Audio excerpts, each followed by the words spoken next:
जादुई लाठी। जानकी नाम की एक बुढ़िया भिखारन रोज मंदिर के सामने बैठकर भीख मांगती थी। जो भी आता कुछ न कुछ उसके कटोरे में डाल देता। एक दिन वह बहुत बीमार पड़ गई। उसके पास थोड़े बहुत पैसे ही थे। वही लेकर वैद्य जी के पास दवा लेने गई। वहाँ से आई तो उसमें इतनी भी ताकत न थी कि घर तक आ सके। वह धीरे धीरे चल रही थी, तभी उसे ठोकर लग जाती है। वह गिर पड़ती है। उसी समय उधर से बिरजू नाम का एक लड़का, जो अपनी भेड़ें चराकर जंगल से लौट रहा था, उसने जानकी को सहारा देकर उठाया और बोला, दादी, तुम्हें चोट तो नहीं आई? जानकी ने कहा, शायद घुटने छिल गए हैं, चक्कर आ गया था। बिरजू ने उसे एक लाठी पकड़ाते हुए कहा, दादी, ये लाठी मुझे जंगल में पड़ी हुई मिली थी, तुम रख लो, मैं अपने लिए दूसरी ले आऊंगा। उसने जानकी को सहारा देकर उसके घर तक छोड़ दिया। वह बहुत खुश हुई। उसने बिरजू को बहुत आशीर्वाद दिया। उसके जाने के बाद उसने लाठी को जमीन पर रख दिया और वहीं बिस्तर पर आकर सो गई। थोड़ी देर में उसकी नींद खुली तो उसने देखा लाठी ठक ठक करते हुए उसके पास आकर बोली, तुम्हारे लिए खिचड़ी रखी है, खा लो। जानकी सोचने लगी, ये कैसे हो सकता है? ये लाठी बोल कैसे सकती है? उसने देखा तो सचमुच उसके पास गर्मा गर्म खिचड़ी रखी थी। वह उठ गई और खिचड़ी खाने लगी। खिचड़ी खाते ही उसकी तबीयत बिल्कुल ठीक हो गई। उसके भीतर बहुत ताकत आ गई। उसने सोचा, कमाल की है ये लाठी और उसकी दी हुई खिचड़ी भी। रात भर उसे नींद नहीं आई। सुबह उठकर उसने घर की सफाई की और लाठी उठाकर अपना कटोरा लेकर भीख मांगने के लिए जाने लगी। तब उसने सोचा, मैं भीख इसलिए मांगती हूँ कि मुझसे कोई काम नहीं होता। आज तो मुझे बहुत अच्छा लग रहा है, क्यों न चलकर कोई काम ढूंढ लूं। वह लाठी टेकती हुई सड़क पर जा रही थी। तभी उसने देखा कि कुछ लोग तसले में मिट्टी ला लाकर सड़क पर फेंक रहे हैं। वह ठेकेदार के पास गई और बोली, बाबूजी, मुझे भी काम दे दो। ठेकेदार ने उसकी तरफ देखा और कहा, तुम मिट्टी उठा पाओगी? जानकी ने कहा, हाँ हाँ, क्यों नहीं। ठेकेदार ने उसे एक तसला दे दिया। जानकी के पास तो न जाने कहां से इतनी ताकत आ गई कि जब तक और लोग एक तसला मिट्टी फेंकते, तब तक वह 3 बार मिट्टी फेंक रही थी। वह खुद अपने ऊपर हैरान थी। शाम को ठेकेदार ने जानकी को मजदूरी के पैसे देते हुए कहा, अम्मा, कल भी आ जाना। जानकी पैसे लेकर लाठी ठकठकाती हुई घर आ गई। लाठी को एक कोने में टिकाकर वह मुंह हाथ धोकर बैठी थी कि लाठी ठक ठक करती हुई आई और बोली, आज तो तुमने बहुत मेहनत की है ना, चलो अच्छा अच्छा खाना खा लो। उसके सामने तरह तरह के पकवानों की थाली आ गई। जानकी ने झटपट सारे पकवान खा लिए। फिर लाठी को हाथ में लेकर बोली, लाठी लाठी, सच बताओ, तुम कौन हो? लाठी छिटक कर दूर जाकर खड़ी हुई और बोली, जानना चाहती हो मैं कौन हूँ? तो सुनो मेरी कहानी। मैं एक साधारण सी लाठी हूँ। मुझे एक जादूगर ने जादुई लाठी बना दिया, लेकिन वह मेरा गलत फायदा उठाने लगा। वह जब किसी के ऊपर नाराज होता तो मुझे आदेश देता कि इसे पीट पीट कर अधमरा कर दो। मुझ में जादुई शक्तियाँ थीं, इसीलिए एक दिन मैंने सोचा, क्यों ना इसी को पीट पीट कर अधमरा कर दूं। यह मुझसे निर्दोष लोगों को पिटवाता है और मैंने उसे अधमरा कर दिया। मैं उसको छोड़कर जंगल में एक पेड़ के नीचे आराम कर रही थी कि तभी बिरजू ने मुझे देख लिया और मैं तुम्हारे पास आ गई। जानकी बोली, तुमने बिरजू की कोई मदद क्यों नहीं की? वह बोली, मैं उसकी मदद करना चाहती थी, पर उसने मुझे तुम्हें सौंप दिया। जानकी ने कहा, तुम मेरा बुढ़ापा खत्म कर दो। उसके इतना कहते ही जानकी के पूरे शरीर में झंझनाहट सी हुई और अपनी उम्र से 30 साल पीछे चली गई। अपने शरीर को देखकर वह फूली नहीं समाई। उसने कहा, अब तो मैं पहले जैसी स्वस्थ हो गई। अब मैं कोई भी काम करके अपना और दूसरों का पेट पाल लूंगी। तुमने मेरी काया ही पलट दी। लाठी बोली, बोलो तुम्हें क्या चाहिए? जानकी ने कहा, मुझे इतना धन दे दो कि मेरे दरवाजे से कोई खाली हाथ ना जा पाए, मैं सबकी मदद कर पाऊं। मेरे साथ जो भीख मांगने बैठते थे, मैंने देखा है वो कितनी जिल्लत की जिंदगी गुजारने के लिए मजबूर है। मैं उन सब के लिए एक आश्रम बनाऊंगी जहाँ सब कुछ न कुछ काम करके अपनी जीविका चला सके। लाठी ठक ठक करती हुई उसके पास आई और बोली, तुम्हारी सारी इच्छाएं पूरी होंगी।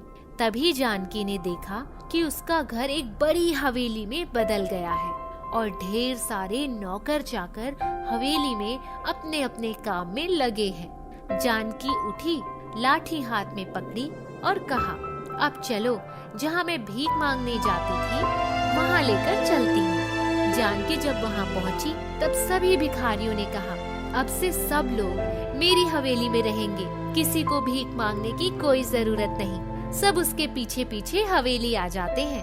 सब लोग मिलजुल कर रहने लगते हैं। जानकी ने सबसे कह दिया, अब सब लोग अपना अपना काम करेंगे, कोई भीख नहीं मांगेगा।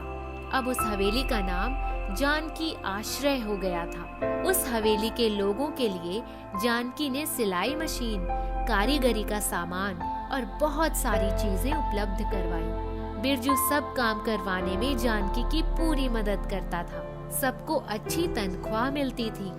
जादुई लाठी ने सबका जीवन बदल दिया। जादुई कौवा। करण बड़े ही दुख मन से घर की तरफ लौट रहा था। आज उसे कोई भी काम नहीं मिला। उसे जोरों की भूख लगी थी, इसीलिए एक आम के पेड़ के पास पहुंच गया और तोड़कर आम खाने लगा।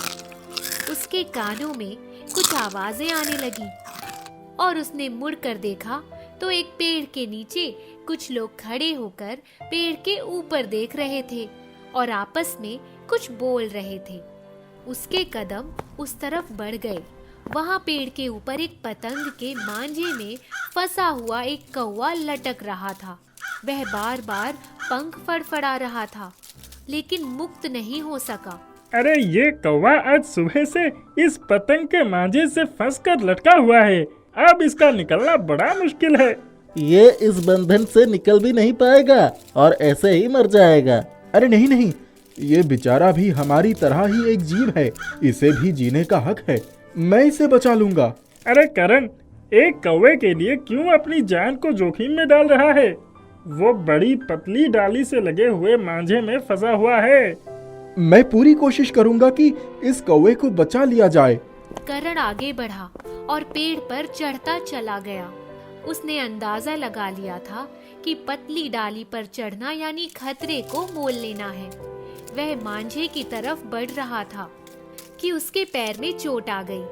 उसने मांझे को पकड़ा और अपनी तरफ लेकर उसे ऊपर से तोड़कर कौवे को लेकर नीचे उतर आया। अरे वाह करण, आखिरकार तुमने इस कौवे को बचाकर ही दम लिया। अरे तुम्हारे पैर में तो चोट लग गई, खून भी आ रहा है। मुझे चोट के दर्द की परवाह नहीं है। सबसे बड़ी खुशी इस कौवे को बचाने में हुई है। मुझे दया आ गई थी और मैं इस कौवे को बचाने के लिए पेड़ पर चढ़ गया। इसे थोड़ा पानी पिलाऊंगा, कुछ खिलाऊंगा और फिर ये उड़ने के लिए आजाद हो जाएगा। करण उस कौवे को आम खिलाकर और पानी पिलाकर उड़ाने के लिए तैयार हो गया। कौवा करण के जख्म के पास चोंच ले गया और चमत्कार हुआ। जख्म और दर्द दोनों चले गए। अरे, मेरा जख्म और दर्द दोनों गायब।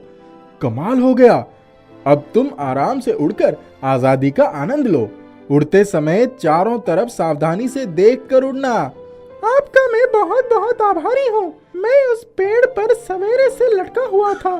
सभी लोग सिर्फ तमाशा देखते रहे, लेकिन मुझे बचाने के लिए कोई नहीं आया। मैं तो जिंदगी की आशा छोड़ चुका था। आपने मुझे बचा लिया। मैंने अपना काम किया।